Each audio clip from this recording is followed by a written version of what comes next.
बिस्मिल्लाहिर्रहमानिर्रहीम। अस्सलाम वालेकुम नाज़रीन, मैं हूं इरफान हाशमी और आपको प्रोग्राम दो टूक में खुशामदीद कहता हूं। इस्लामाबाद से मेरे साथ मौजूद हैं इब्राहिम राय साहब। राय साहब अस्सलाम वालेकुम। वालेकुम अस्सलाम। राय साहब, तीन खबरों पर तफसील से हम बात करेंगे। पहली खबर, सुप्रीम कोर्ट और पाकिस्तान दूसरा दिन और दूसरा फैसला दिया है। ये एक बड़ा फैसला है या एक सिर्फ फैसला है, इसका तयन करेंगे आज की इस नशिस्त के अंदर। और पहली दफा सुप्रीम कोर्ट ऑफ पाकिस्तान की जो समाअत थी फुल कोर्ट की, इसे पाकिस्तान के टेलीविजन पर लाइव दिखाया गया और ये तारीखी लम्हात थे और आज हमने इंसाफ होता हुआ भी देखा। लेकिन फैसलों में इंसाफ होता है या फिर किस अंदाज में अब सुप्रीम कोर्ट का ये बेंच जो है इस प्रैक्टिस एंड प्रोसीजर बिल को लेकर चलेगी, इस पर भी तफसील से हम बात करेंगे। और राय साहब, इमरान खान साहब की जमानत के हवाले से भी एक बड़ी खबर आई है, इसकी तफसील भी शामिल करेंगे। और फिर नवाज शरीफ साहब ने एक दावा कर दिया है लंदन में बैठकर, और अब वो पीडीएम के पीछे छुप गए क्योंकि उनकी अपनी जमात के पल्ले कुछ नहीं है। ये भी बताएंगे कि वो पीडीएम के पीछे छुपने की असल वजह क्या बनी है। लेकिन राय साहब, आज हमने देखा कि पहली दफा सुप्रीम कोर्ट ऑफ पाकिस्तान का फुल बेंच बैठ गया और इस बेंच की कवरेज जो है वो लाइव हमने टेलीविजन स्क्रीन पर देखी। मैंने प्रोग्राम के शुरू में कहा था ना कि जब हम कहते हैं ना कि इंसाफ होता हुआ भी नजर आए, तो राय साहब क्या आज हमने इंसाफ होते हुए देखा या फिर फैसलों की हद तक फैसले जिस तरह से आएंगे या फैसले जिस तरह से खास फ्रेम ऑफ माइंड के तहत दिए गए और पिछले 5-6 माह से हम ये सब कुछ सुन रहे थे, देख रहे थे, वो क्या हमें पैगाम दे रही है चीज जो माइंडसेट था। और फिर राय साहब, इस फैसले के अंदर जो एक ऐलान, ये हुक्मनामा जारी किया गया कि सुप्रीम कोर्ट का जो बेंच बनाने का इख्तियार है वो एजाजुल एहसन और एक और जज साहब की मशावरत से, काजी फायज ईसा साहब जो हैं, इस पर एडमिनिस्ट्रेटिव उन्होंने एक हुक्मनामा यानी पावर जो है वो इस्तेमाल कर लिया। लेकिन राय साहब, इसमें कुछ चीज़ें, कुछ सवालात छुपे हुए हैं। किस तरह ये मुमकिन होगा कि अभी फैसला पूरे बेंच ने प्रैक्टिस एंड प्रोसीजर पर नहीं दिया और किसी जज के हवाले से कोई रिमार्क्स, कोई चीज़ सामने नहीं आई इस हद तक? काजी फायज ईसा साहब किस बुनियाद पर यह हुक्मनामा जारी कर सकते हैं? क्योंकि मामला प्रैक्टिस एंड प्रोसीजर का था, उसमें से 184 जो आईनी मामला है उसके ऊपर अभी फैसला आना बाकी है, लेकिन दीगर जो बेंच बनाने का मामला था इसके ऊपर फैसला कहें, हुक्मनामा कहें, ये सादिर कर दिया गया है जस्टिस काजी फायज ईसा साहब की अदालत से। और अब आपको क्या लगता है कि ये सेपरेशन ऑफ पावर का कॉन्सेप्ट जो है वो डिल्यूट हो रहा है और पार्लियामेंट अपनी हदूद में रहकर काम करे, मुकन्ना एग्जीक्यूटिव, जुडिशरी, ये हदूद और ये दीवारें हम टूटती हुई देख रहे हैं। क्या बैलेंस ऑफ पावर हो सकेगा? ये सब कुछ जो कुछ पाकिस्तान के अंदर हमने आज सीन्स देखे हैं जस्टिस काजी फायज ईसा की अदालत और इन 15 जजेस के इकट्ठे बैठने के बाद। देखिए आशफी साहब, ये जो 15 जज साहिबान हैं, जिस किस्म की प्रोसीडिंग्स हुई है, इसके अंदर एक बड़ी खबर छुपी हुई है। एक तो पहली प्रोसीडिंग के दौरान जहां फुल कोर्ट बैठा, सुप्रीम कोर्ट के 15 जज साहिबान बैठे, आज की प्रोसीडिंग से ये साबित हो गया कि जस्टिस फायज ईसा अगरचे चीफ जस्टिस हैं, सुप्रीम कोर्ट के सरबराह हैं, लेकिन तमाम जज साहिबान को अपने मौक़िफ़ पर ऑन बोर्ड लेने के लिए या अपने मौक़िफ़ पर कायल करने में वो नाकाम हो गए। और इसके अंदर 2-3 चीज़ें बड़ी दिलचस्प हैं जिनको मीडिया में डिस्कस नहीं किया गया, क्योंकि जस्टिस मुनीब अख्तर, जिन्होंने मुस्तकबिल में चीफ जस्टिस बनना है, यानी जस्टिस फायज ईसा का जो टेन्योर है तकरीबन 1 साल का, उसके बाद फिर जस्टिस एजाजुल एहसन ने चीफ जस्टिस बनना है, जस्टिस मुनीब अख्तर ने भी चीफ जस्टिस बनना है। और जस्टिस एजाजुल एहसन को तो चीफ जस्टिस बनने से रोकने के लिए अभी से मरियम नवाज़ ने और शरीफ ख़ानदान ने कैंपेन शुरू कर रखी है। हालांकि जस्टिस एजाजुल एहसन साबिक चीफ जस्टिस बंदयाल के साथ उस बेंच का हिस्सा थे जिसने कासिम सूरी की रूलिंग को मुस्तरद किया था, लेकिन बाद में चूँकि जस्टिस एजाजुल एहसन रिमार्क्स की हद तक ऐसा लगा कि वो शरीफ ख़ानदान के बेज़ाब्तियों की तरफ कोई, आप कह लें कि फिंगर पॉइंटिंग करते थे, तो इस वजह से जस्टिस एजाजुल एहसन का रास्ता रोकने के लिए अभी से शरीफ ख़ानदान ने एक कैंपेन लॉन्च की हुई है। अब हाशमी साहब, इसके अंदर जस्टिस मुनीब अख्तर ने, जस्टिस आयशा ने और जस्टिस एजाजुल हसन ने, ख़ास तौर पर जस्टिस आयशा और जस्टिस मुनीब अख्तर ने उन जज साहिबान को अपने रिमार्क्स और दलाइल की बुनियाद पर नॉकआउट कर दिया जो ये कह रहे थे कि पार्लियामेंट ने जो कानून बनाया है इसके अंदर अदालत किसी भी किस्म की मदाखलत नहीं कर सकती। अब जस्टिस मुनीब अख्तर ने भी चूंकि चीफ जस्टिस बनना है और जस्टिस आयशा ने भी चीफ जस्टिस बनना है, तो जिन्होंने आने वाले दिनों में चीफ जस्टिस बनना है उनको इतनी आसानी से मरूब नहीं किया जा सकता, उनको कोई दबाया नहीं जा सकता। वो कमजोर जज नहीं होते, उनको पता होता है कि अगर आप इजाजत दें तो मैं ये डेट्स रख दूं कि ये, क्योंकि इस बेंच पे राय साहब, क्योंकि बहुत ही अहम नुक्ता आपने उठा दिया है, इस बेंच में 7 मुस्तकबिल के चीफ जस्टिस साहिबान बैठे हुए थे जी, और इन जज साहिबान के अंदर जो अगले 7 सालों में हमें इस सबसे बड़ी कुर्सी में नजर आएंगे, और फिर एक डिवीजन जो पावर है उसके ऊपर जाहिर सी बात है ये भी सोचते होंगे कि यार ये हमारे इख्तियारात, कल को हमने भी इसी कुर्सी पे बैठना है जहां से ये फैसला, और बार बार ये बात कही जा रही है। अच्छा राय साहब, जो चीज़ देखने में आई है, जस्टिस काजी फैज ईसा साहब, अब इनके बाद जस्टिस एजाजुल हसन साहब होंगे, और फिर इसके बाद जस्टिस मंसूर अली शाह साहब हैं, और फिर इसके बाद जस्टिस मुनीब अख्तर जो हैं वो चीफ जस्टिस बनेंगे, जस्टिस याहिया अफरीदी हैं, जस्टिस आयशा मलिक जो हैं 2030 के अंदर पहली खातून जज जो हैं चीफ जस्टिस ऑफ पाकिस्तान के ओहदे पर वो फाइज होंगी। तो ये 5 जजेस अगले 7 सालों में चीफ जस्टिस बनेंगे, यानी उन्होंने भी कल को वही कुछ करना है, यानी बेंचेस बनाने हैं, उनके इख्तियारात का मामला है। तो इसके ऊपर काफ़ी तशवीश का इजहार तो ऑब्वियसली इनकी तरफ से और कंसर्न्स जो है वो ज़रूर होगा कि हमारे हाथ और हमारे जो इख्तियारात हैं इन्हें कर्टेल किया जा रहा है। देखिए, ये सिर्फ चीफ जस्टिस के अख्तियार तक की बात नहीं है। इसके अंदर जो अहम मामला है वो ये है कि पार्लियामेंट क्या किसी भी किस्म की कानून साजी करे, उसको सुप्रीम कोर्ट में चैलेंज किया जा सकता है या नहीं किया जा सकता। जस्टिस आयशा ने यही नुक्ता उठाया कि मिसाल के तौर पर अगर कल पार्लियामेंट ये कानून साजी करे, पार्लियामेंट ये कहे कि करप्शन करना कोई जुर्म नहीं है, पार्लियामेंट ये कहे कि तमाम पार्लियामेंटेरियंस जिनके ऊपर करप्शन के केसेस हैं ये करप्शन के केसेस ख़त्म कर दिए गए, या ऐसी कानून साजी कर दी जाए कि पार्लियामेंटेरियंस की जो तनख्वाहें हैं या जो मराहत हैं वो अरबों रुपए में कर दिए जाएं, एक पाकिस्तान जैसे मुल्क में जहां पर गरीब आदमी जो है वो इस वक्त फाके करने पर मजबूर है। तो ये बहुत सी मिसालें हैं कि जहां पर अगर पार्लियामेंट आइन और कानून से तजावुज़ करे तो उसके ऊपर सुप्रीम कोर्ट आइन की तशरीह कर सकती है। ये सुप्रीम कोर्ट के पास ये अख्तियार मौजूद है। सुप्रीम कोर्ट आइन बना नहीं सकती, आइन बनाना पार्लियामेंट का काम है, लेकिन सुप्रीम कोर्ट आइन की तशरीह कर सकती है और आइन के बुनियादी ढांचे से बाहर पार्लियामेंट भी नहीं जा सकती। जो आइन का बुनियादी ढांचा है उससे बाहर पार्लियामेंट भी नहीं जा सकती।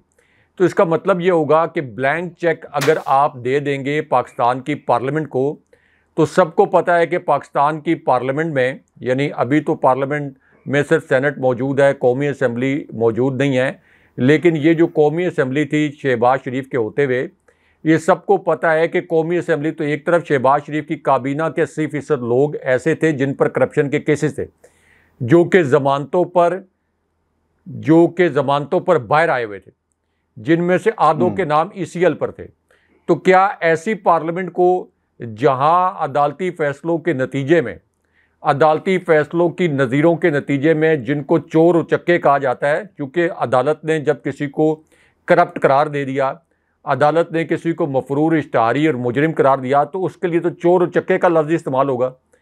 तो क्या ऐसी पार्लियामेंट को ये अख्तियार दिया जा सकता है, ये ब्लैंक चेक दिया जा सकता है कि वो जिस तरह की कानून साजी करना चाहती है वो करे? इसकी एक मिसाल नैब कवानीन में तरामीम के मुतल्लिक थी कि 50 करोड़ रुपए से कम की करप्शन करेंगे तो उसके ऊपर जो है वो नैब रेफरेंस नहीं बनेगा। इसका मतलब यह है कि 49 करोड़ 99 लाख रुपए की करप्शन जो है वो कोई मसला ही नहीं है, 49 करोड़ 99 लाख की आप करप्शन करें। इसी नैब कवानीन में तरमीम करके मरियम नवाज़ ने, आसिफ अली जरदारी ने, नवाज शरीफ ने और शहबाज शरीफ ने रिलीफ लिया। मैं एक बड़े एंकर को सुन रहा था, वो ये कह रहे थे कि इससे तो इमरान खान साहब को नुकसान हो जाएगा। ये नैब कवानीन में तरमीम पर जो फैसला आया, इमरान खान साहब ने ये जब दरख्वास्त सुप्रीम कोर्ट में दायर की थी तो उन्होंने ये नहीं सोचा था कि उससे उनको क्या नुकसान होगा या उनकी पार्टी को क्या नुकसान होगा। ये एक बुनियादी बात थी कि आप किस तरह से ऐसी कानून साजी कर सकते हैं कि पार्लियामेंट में बैठे हुए जो हुक्मरान तबका है उसको करप्शन के ऊपर इस्तिस्ना मिल जाए, और ये तो डायरेक्टली एक चोरी का रास्ता खोलने का जरिया था। तो क्या इस तरह की कानून साजी का ब्लैंक चेक पाकिस्तान जैसी पार्लियामेंट में किसी को दिया जा सकता है? इसका जवाब नफ़ी में है। अब जिस वक्त जस्टिस मुनीब अख्तर और जस्टिस आयशा इस सवाल का जवाब मांग रहे थे तो मैंने उस वक्त ये महसूस किया कि जस्टिस मंसूर अली शाह, जस्टिस जमाल मंदोखेल और इसी तरह जस्टिस फ़ायज़ ईसा, ये ज़ाहिर है कि एक ही तरह के रिमार्क्स दे रहे थे, तो इनके पास इस सवाल का जवाब नहीं है। इस सवाल का किसी किस्म का कोई जवाब नहीं है। तो अगर पार्लियामेंट को आपने ये कहना है कि ब्लैंक चेक दे दिया, हर किस्म की कानून साजी कर सकती है, हर किस्म की आइन साजी कर सकती है, चाहे करप्शन को एक लीगल स्टेटस पार्लियामेंट दे दे, तो फिर तो सुप्रीम कोर्ट का और सुपीरियर कोर्ट्स का कायम रहना फजूल है। फिर तो सुप्रीम कोर्ट को बंद कर देना चाहिए, फिर तो हाई कोर्ट्स को बंद कर देना चाहिए अगर पार्लियामेंट ने ये सारा काम करना है। अगर पार्लियामेंट ने ये अपनी मर्जी से कानून का, इंसाफ का, आइन का निज़ाम मुरतब करना है तो फिर सुप्रीम कोर्ट का क्या किरदार रह जाएगा? मिसाल के तौर पर कल अगर पार्लियामेंट ये कानून साजी कर ले कि सबसे जो जूनियर जज हैं, सबसे जूनियर जज वो चीफ जस्टिस बनेंगे और सीनियर जज चीफ जस्टिस नहीं बनेंगे। अगर कल पार्लियामेंट ये कानून साजी करे कि एक कैप्टन जो है वो आर्मी चीफ के लिए एलिजिबल होगा, एक लेफ्टिनेंट जनरल जो है वो एलिजिबल नहीं होगा। अगर कल आपकी पार्लियामेंट ये कानून साजी करे कि जो 1% वोट लेगा वो प्राइम मिनिस्टर बन जाएगा, और जो 76% वोट लेगा, यानी जैसे इमरान खान साहब के सर्वेज बता रहे हैं कि 76% वोट ले सकते हैं, तो वो प्राइम मिनिस्टर नहीं बनेगा। तो इसका मतलब तो ये होगा कि आप मुल्क में खाना जंगी करवाएंगे, आप मुल्क में इंतशार फैलाएंगे। ये भी कह दें कि कल को कोई पार्लियामेंट ये कानून बना ले कि जनाब सियासतदान का बच्चा ही जो है वो वज़ीर आज़म बनेगा, तो और मरूसियत ही जो है वो जमहूरियत होगी। तो ये तो राय साहब मैंने इसलिए लफ्ज़ इस्तेमाल किया था कि बना दे कि मरियम नवाज के खिलाफ कभी कोई मुकदमा नहीं बनेगा, आइन का हिस्सा बना बनेगा, और जुनैद सफदर के खिलाफ, बिलावल जरदारी के खिलाफ मुकदमा नहीं बनेगा। तो ये अंधेर नगरी की इजाजत नहीं दी जा सकती, क्योंकि पाकिस्तान की पार्लियामेंट इसमें ना, ये किसी मुहज़्ज़ब मुल्क की पार्लियामेंट नहीं है। हाँ, बनाना एंड पाइनएप्पल रिपब्लिक सर। हाँ, और मुल्क की जो पार्लियामेंट होती है वो अपना एहतसाब खुद करती है, वो अरकाने पार्लियामेंट अपना एहतसाब खुद करते हैं। वहां पे एक मैकेनिज्म सेटअप होता है। यहाँ तो जो आपका एक पब्लिक अकाउंट्स कमेटी है, जो आपका पार्लियामानी सबसे बड़ा फोरम है, हाशमी साहब मैं वाइंड अप करता हूँ उसको, जो सबसे बड़ा फोरम है पार्लियामानी एहतसाब का, पब्लिक अकाउंट्स कमेटी, उसका चेयरमैन बना दिया किसको? नूर आलम को, जो कि खुद लोटे बनकर, जो कि सिंध हाउस में लोटे बनकर रजीम चेंज ऑपरेशन का हिस्सा बने थे, और राजा रियाज को बना दिया राजा रियाज लीडर, जो इस वक्त नून लीग में शामिल हो गए। बिल्कुल, मैं एक बात कहना ये चाह रहा था कि जो लीगल माइंड्स हैं सुप्रीम कोर्ट ऑफ पाकिस्तान, वो शायद ये क्यों भूल रही है कि जनाब बैलेंस ऑफ पावर का एक कॉन्सेप्ट है। आप एब्सोल्यूट पावर जो है वो सुप्रीम कोर्ट जो उठाकर पार्लियामेंट के पास नहीं रख सकती। इसकी एक बड़ी मिसाल रहा है सब ये है कि 435 अफराद ऐसे हैं, लॉ मेकर्स, आम बंदे नहीं, लॉ मेकर्स, जिनके खिलाफ केसेस हैं। 47 पीटीआई के हैं, 96 के करीब जो हैं वो पीपल्स पार्टी के हैं, फिर इसी तरह 60-65 जो हैं वो पाकिस्तान मुस्लिम लीग नून के हैं, और इसी तरह 8-10 जो हैं हर जमात के अंदर मौजूद हैं। तो राय साहब, यहाँ पर तो लॉ मेकर्स सारे के सारे करप्ट। अब ये फैसले होने हैं, नहीं होने, वक्त पर होंगे, नहीं होंगे, लेकिन इसका फैसला हतमी हो जाना चाहिए। इसीलिए आई डोंट नो काजी साहब जो हैं वो क्यों नहीं देख रहे, आइन की किताब ऐनक लगाकर क्यों नहीं देख रहे कि बैलेंस ऑफ पावर आपने सारे का सारा जो है ना वो इसको ख़त्म कर दिया। और फिर इस राय साहब सबसे जो अहम बात है, मैं चाहूँगा इस पर आप कमेंट भी करें। और बाज़ लोग ये कहते हैं कि जनाब देखें ये इख्तियार है और हम एब्सोल्यूट ये जो एक्ट ऑफ पार्लियामेंट है इसको हम छेड़ नहीं सकते। राज साहब, आपको नहीं लगता कि इसके लिए कानून साजी की ज़रूरत नहीं थी, बल्कि इसके लिए अमेंडमेंट की ज़रूरत थी? तरमीम कर देते तो सब कुछ हो सकता था। यहाँ पर तरमीम नहीं हुई और एक कानून साजी के ज़रिए इस पूरे प्रोसेस को जो है वो खेला जा रहा है। कल को राय साहब, अब ये क्या इस पे पीछे कौन-सी ऐसी सपोर्ट होगी कानून की या आइन की, जिस पे हम ये कहें कि चूँकि ये एक्ट ऑफ पार्लियामेंट ने कर दिया तो फुल बेंच के ऊपर बाइंडिंग है। फुल बेंच कह सकता है ना कि भई हम नहीं मानते। तो किस तरह इसको मनवाया जाएगा, या फुल बेंच के पास कौन सा ऐसी इख्तियार है या कौन सा ऐसा लीगल पॉइंट है जिसके ऊपर एक्ट ऑफ पार्लियामेंट वो अपने ऊपर तारीख कर लें? क्योंकि ये दोनों तरफ से मुझे ये लगता ये है कि काजी फायज ईसा साहब जो हैं वो एक ख़ास लाइन पर चल रहे हैं और ये एक इन्होंने जो लाइव कवरेज दिखाई अपनी सुप्रीम कोर्ट की, एक तो इन्होंने अपना ज़हन और जिस तरह से वो सोच रहे थे मुख्तलिफ मुकदमात के हवाले से, जिसमें रिको डिक है, भुट्टो जुल्फ़िकार अली भुट्टो की फांसी का मामला है, मिलिट्री कोर्ट्स का है, डिक्टेटरशिप के ऊपर भी उन्होंने बात की, हमने गलतियाँ की। तो उन्होंने एक अपना माइंडसेट जो बता दिया है। आपको लगता है कि मिलिट्री कोर्ट्स की भी हियरिंग इसी तरह लाइव होगी? मिलिट्री कोर्ट्स के खिलाफ जो दरखास्त गई हुई है, आम शहरियों के हकूक़ का मामला है ना, फिर नवाज शरीफ या किसी सियासतदान की कोई हियरिंग आती है, उसे भी क्या लाइव किया जाए? आप एक्सपेक्ट करते हैं कि काजी साहब जो हैं इसको लाइव करेंगे, ताकि हमें पता तो चले कि ये जो सियासतदान जब अदालतों में जाते हैं बेंचेस के सामने कोई और बात करते हैं और अवामी जलसों में कहते हैं कि देखा हमारे खिलाफ जो है कुछ नहीं निकला, अदालतों में कहते हैं जनाब कानून बदल गया, लिहाजा दरगुजर करें और ये अब आपकी डोमेन नहीं है। बाहर आकर नारे लगाते हैं कि देखो हमारे खिलाफ इतने बरस मुकदमा चला और कुछ नहीं निकला।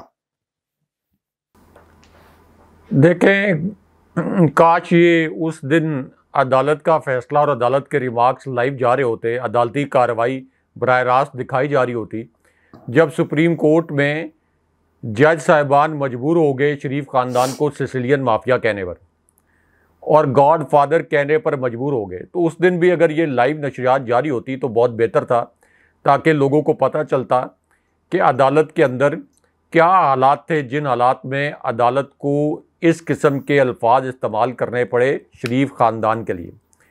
और अदालत ने ये अल्फाज इसलिए इस्तेमाल किए कि जज साहिबान को धमकियां भी दी जा रही थी।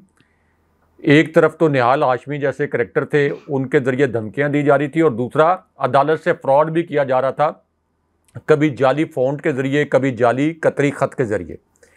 और फिर तलाल चौधरी और दानियाल अजीज़, तलाल चौधरी की नायली भी हुई, दानियाल अजीज़, ये इसी तरह से बराह रास्त सुप्रीम कोर्ट के जज साहिबान को धमका रहे थे। ये जैसे फजलुर रहमान ने रेड जोन में खड़े होकर कहा कि 2-3 जज साहिबान का लफ्ज़ तो मैं इस्तेमाल कर रहा हूँ, उन्होंने कहा ये 2-3 जजेस जो हैं इनकी कुर्बानी भी कर दी जाए तो कोई मज़ायका नहीं है। यानी वो इशारा उनका था जस्टिस बंदियाल की जानिब, जस्टिस एजाजुल हसन और जस्टिस मुनीब अख्तर की जानिब। तो अब पार्लियामेंट अगर ये समझते हैं या ये कहते हैं कि पार्लियामेंट एक सुप्रीम इदारा है, इस हद तक तो बात दुरुस्त है कि पार्लियामेंट एक सुप्रीम इदारा है, लेकिन पार्लियामेंट सुप्रीम इदारा होते हुए ये नहीं है कि वो कोई मादर पिदर आज़ाद इदारा है, कि वो जिस किस्म की अंधेर नगरी, मिसाल के तौर पर जब राजा परवेज़ अशरफ ने, जब ये स्पीकर कौमी असम्बली थे, तो मर्ज़ी के तहत इन्होंने जो ये इस्तीफ़े तहरीक इंसाफ के मंजूर करना चाहते थे उनके मर्ज़ी के तहत मंजूर किए, जो नहीं करना चाहते थे वो नहीं किए।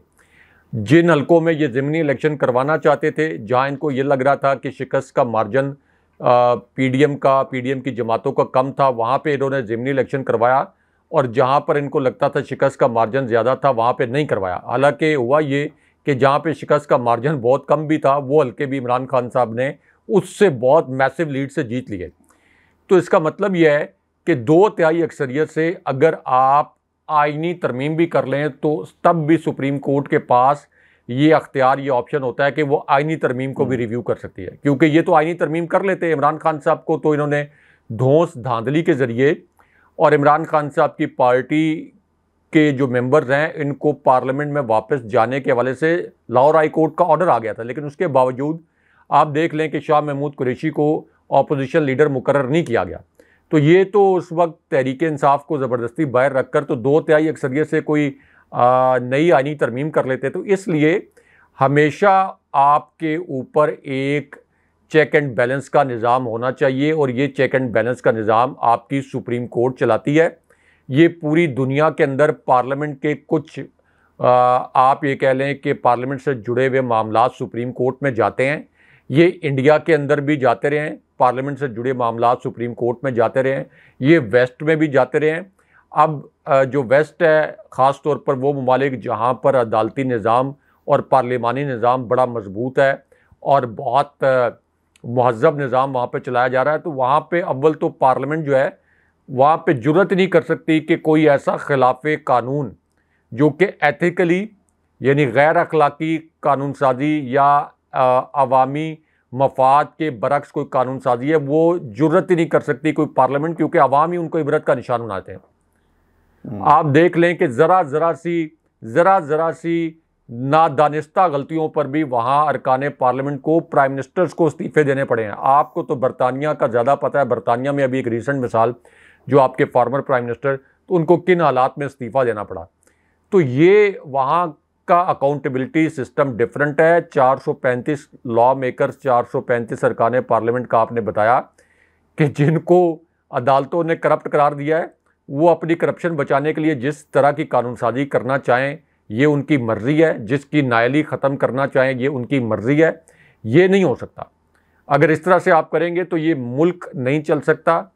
ये मुल्क पहले ही एक फ्रॉड रियासत बन चुका है, एक नाकाम रियासत बन चुका है। अच्छा राय साहब, नवाज शरीफ साहब अपने सियासी बिल से बाहर आ गए हैं और वो अमाजगा जो पिछले 4 बरसों से जिसमें वो मौजूद थे, आहिस्ता आहिस्ता सियासत के मैदान में जो वो कदम रख रहे हैं। इससे पहले वो सियासी वेंटिलेटर पर थे। उनके बच्चे, उनकी बेटी, उनकी पार्टी के लोग जो हैं उनके बयानात और उनकी गुफ्तगू जो है वो सुनाते हुए हमें नजर आए। लेकिन अब जो बयानात हैं वो चल रहे हैं और ये भी अपनी नौईद का एक इंतहाई अहम वक्त आ गया है।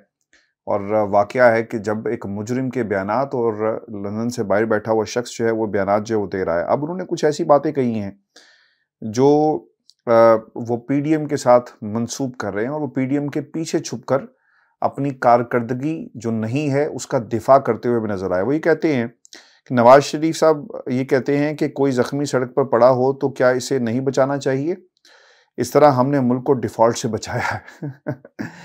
अच्छा, मुझे यकीन है कि आप इसका जवाब देने के लिए ना बहुत ज़्यादा जो है वो चाह रहे होंगे कि फ़ौरी जवाब दें, क्योंकि ये जो ज़ख्म पाकिस्तान को लगे हुए हैं, राय साहब ये किसने लगाए, मैं ज़रूर जानना चाहूँगा आपसे। फिर जो शख्स मुल्क को लोड शेडिंग से निजात दिलाता है, 4 जज बैठकर करोड़ों अवाम के मैंडेट वाले वज़ीर-ए-आज़म को घर भेज देते हैं। इसके पीछे जनरल बाजवा, जनरल फैज़ थे। जनरल बाजवा और जनरल फैज़ के आलाकार साकिब निसार और आसिफ सईद खोसा थे। मुल्क को इस तक पहुँचाने वाले कैफ़े किरदार तक पहुँचेंगे। इंतकाम की कोई ख्वाहिश नहीं, किसी बदले की तमन्ना नहीं। इन मुजरिमों को छोड़ना बहुत बड़ा जुल्म होगा। ये लोग काबिल माफ़ी नहीं हैं। आपने गौर किया है कि नवाज शरीफ साहब को ना भूलने की बीमारी है और वो भूल जाते हैं, या फिर जान के उन्होंने ये एक किरदार अपने ऊपर तारी किया हुआ है कि जब सब कुछ सही चल रहा होता है, डील हो रही होती है, ढील मिल रही होती है, मरियम का ट्विटर खामोश, मरियम खामोश, सब अच्छे बच्चों की तरह जो है वो इस्टेब्लिशमेंट के गुन गा रहे होते हैं। राय साहब, नवाज शरीफ साहब के भाई की हुकूमत थी और इस हुकूमत के अंदर जनरल बाजवा के हवाले से बहुत कुछ किया जा सकता था। चले, जनरल बाजवा तो उनके मौसिन थे, जिन्हें ये मौसिन कुश कहते हैं, छोड़ें। जनरल फैज़ के हवाले से तो बहुत कुछ किया जा सकता था, लेकिन इन्होंने कुछ नहीं किया।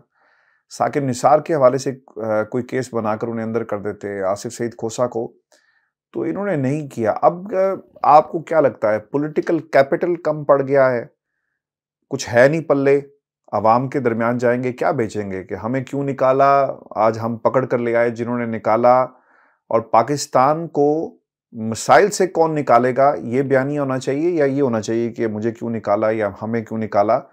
और आपको लगता है कि नवाज शरीफ जो हैं वो किसी बयानिए की ज़रिए जो है वो पाकिस्तान की आवाम को दोबारा बेवकूफ़ बनाने में कामयाब हो जाएंगे? हाशमी साहब, ये नवाज शरीफ को ज़रा फिगर्स देख लेने चाहिए। 150 रुपये फ़ी लीटर पेट्रोल इमरान खान साहब की हुकूमत जब ख़त्म होती है, अभी 336 रुपये फ़ी लीटर पेट्रोल। पिछले 16 माह के दौरान 336 रुपए के ऊपर पहुंच गया, यानी 2 गुना भी नहीं, 2.5 गुना से ज़्यादा। बिजली के फी यूनिट कीमत में 300% इजाफा हो गया। 16 अरब डॉलर के ज़र मुबादला के ज़खायर इमरान खान साहब छोड़ कर गए थे। इन्होंने ज़र मुबादला के ज़खायर तबाह बर्बाद कर दिए। 6% के ऊपर इकॉनमी छोड़ के गए थे 5.97% पर, 20 साल की बेहतरीन इकॉनमी। ये 5.97% से उसको 0.2 पर लेके आए, 0.2 पर। 2% की प्रेडिक्शन आलमी बैंक ने की थी, ये 0.2 के ऊपर लेके आ गए। एक्सपोर्ट्स आपकी तमाम जो आपके टारगेट्स थे उनको एक्सीड कर रही थी, इन्होंने एक्सपोर्ट्स को तबाह बर्बाद कर दिया। उसके बावजूद, यानी इमरान खान साहब के दौर में कोविड आया, उसके बावजूद इमरान खान साहब ने निचले तबके को Ehsaas programme, national health card programme, कोई भूखा ना सोए, पनाहगाहों का प्रोग्राम, ये तमाम निचले तबके को इमरान खान साहब ने रिलीफ भी दिया हुआ था। तो नवाज शरीफ की जो हुकूमत आई, शहबाज शरीफ की जो हुकूमत आई, ये एक ऐसी हुकूमत है जिसके अंदर लोगों ने ये समझ लिया कि इस मुल्क से हिजरत करना उन पर फ़र्ज हो गया। यानी हिजरत, यहाँ से मुल्क से बाहर भाग जाना इबादत समझ लिया गया कि ये एक फ़र्ज़ है। जो यहाँ से अपने बच्चों को और अपने बच्चों का मुस्तकबिल बचा कर इस मुल्क से भागना चाहता है, हिजरत करना चाहता है, उसको यहाँ से निकल जाना चाहिए। लोग ख़ुदकुशियाँ करने पर मजबूर हो गए। हाशमी साहब, जिन लोगों की तनख्वाहें 40,000 रुपये हैं, उनके 60-60 हज़ार रुपये बिजली के बिल भेजे गए। तो शरीफ ख़ानदान ने, नवाज शरीफ ने कभी अपनी बिजली का बिल पे किया? आपने शुरू में कहा कि वो बिल से बाहर आ गए, तो मैं समझा शायद कोई बिजली के बिल की कॉपी मरियम नवाज ने उनको भेज दी कि ये शहबाज चाचू ने क्या जुल्म किया था कि हमारा भी बिजली का बिल इतना आ गया। तो कभी इन्होंने कोई ग्रॉसरी खुद खरीदी होगी, कभी गैस का बिल दिया होगा कि पाकिस्तानियों को किस अजाब के अंदर इन्होंने मुब्तला किया है।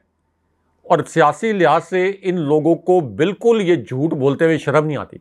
कम से कम वो इक़्तिसादी सर्वे पढ़ लें जो कि शहबाज शरीफ के प्राइम मिनिस्टर बनने के बाद आया था, शहबाज शरीफ की हुकूमत ने जारी किया था, जिसके अंदर यह इतराफ़ जुर्म किया गया था कि इमरान खान साहब की हुकूमत में पिछले 20 साल का बेहतरीन ग्रोथ रेट अचीव किया गया। या कम से कम फ़ौजी क़यादत के वो अल्फाज सुन लें जिनका मैं और 4-5 मज़ीद सहाफ़ी यानी शाहिद हैं कि जिन्होंने कहा कि नवाज शरीफ के दौर में इकॉनमी मुकम्मल तौर पर तबाह हो गई थी, और अगर इमरान खान साहब को एक अच्छी हालत में इकॉनमी मिली होती तो इमरान खान साहब IMF के पास क्यों जाते? क्योंकि इमरान खान साहब ने तो ये अल्फाज बोले थे कि वो कभी IMF के पास नहीं जाएंगे। लेकिन जैसे ही खान साहब की हुकूमत आई, उनको IMF के पास जाना पड़ा जैसे ही इमरान खान साहब की हुकूमत आई, क्योंकि मुल्क डिफ़ॉल्ट कर जाता। इसाक डार के मुतल्लिक जो पाकिस्तान के मुमताज़ माशी माहिर हैं, वो ये कहते हैं कि उनको सिर्फ और सिर्फ नवाज शरीफ के रिश्तेदार होने की वजह से पाकिस्तान पर मुसल्लत किया गया और उन्होंने पाकिस्तान की इकॉनमी को 20 साल पीछे धकेल दिया।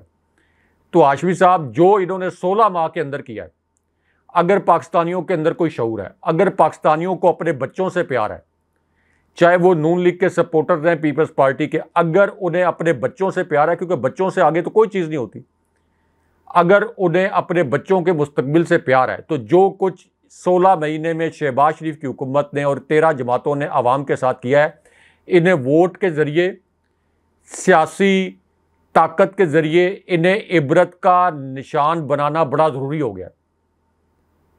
जो कुछ इन्होंने किया है, आप लोगों से खुदकुशियाँ करवाई हैं, आप लोगों की रातों की नींदें हराम की हैं, आप लोगों को फाकों पर मजबूर किया है, आपकी जो सेविंग्स थी उनको तबाह बर्बाद कर दिया। इस वक्त हालत ये हाशमी साहब के पाकिस्तान के अंदर तमाम वो सेक्टर जो हमेशा, यानी मिसाल के तौर पर प्रॉपर्टी का सेक्टर जो हमेशा एक्सेल करता था, वो मुकम्मल तौर पर कोलैप्स हो गया। मार्केट के अंदर बायर ही नहीं है, यानी प्रॉपर्टी कोलैप्स हो गई है। आपको सस्ती प्रॉपर्टी मिल रही है लेकिन बायर नहीं है, कोई ख़रीदने वाला नहीं है, क्योंकि लोगों का ट्रस्ट नहीं है कि क्या ये मुल्क चलेगा या नहीं चलेगा। एक ही हल था कि फ्री एंड फेयर इलेक्शन करवाएं, इन्वेस्टर का एतमाद आए, लोगों के अंदर ये तफरीक, इंतशार, नफरत ख़त्म हो। लेकिन यहाँ पर शरीफ ख़ानदान को दोबारा मुसल्लत रखने के लिए 24 करोड़ लोगों का जो मुस्तकबिल है, इसको आग में झोंक दिया गया। और आगे अगर कोई सुरंग के पार आपको रोशनी नज़र आ रही हो, तो तब भी आप कहते हैं कि कोई उम्मीद की किरण नज़र आ रही है। जिन्होंने 16 माह के अंदर मुल्क को इतनी बड़ी तबाही से दो चार किया कि 16 अरब डॉलर के ज़खायर वो खा पी गए, 16 अरब डॉलर के ज़खायर उनसे संभाले नहीं गए और मुल्क को डिफॉल्ट कर दिया, 6% की मईशत को 0.2 पर लेके आगे, तो उनसे क्या उम्मीद की जा सकती है। और फिर वो 30 साल पहले भी तो आजमा चुके हैं, 30 साल वो हुक्मरान रहे हैं। सिंध के अंदर किस किस्म का करप्शन का लूट मार का बाजार गर्म किया है इन्होंने वफाक में, तो ये लोग वापस आएंगे और फिर इनका पाकिस्तान के साथ रिश्ता क्या हाशमी साहब, कैसे ये पाकिस्तान के साथ रिलेट कर सकते हैं। ये तो हुकूमत खत्म हुई, देखें वहां जाकर बैठ गए इसहाक नवाज शरीफ, मरियम नवाज को भी अब बुला लिया कि आप भी आ जाएं। तो इनका तो असल वतन बरतानिया है, इनका पाकिस्तान से क्या लेना देना है। इसलिए अगर आप लोगों ने अपनी नस्लों को गुलाम इब्ने गुलाम बनने से बचाना है, जिन अजियतों से आप गुजर रहे हैं, अगर आप नहीं चाहते कि आपके बच्चे इन अजियतों से गिरे हैं, तो इन दो खानदानों को सियासी लिहाज से वोट की ताकत से निशाने इबरत बनाएं।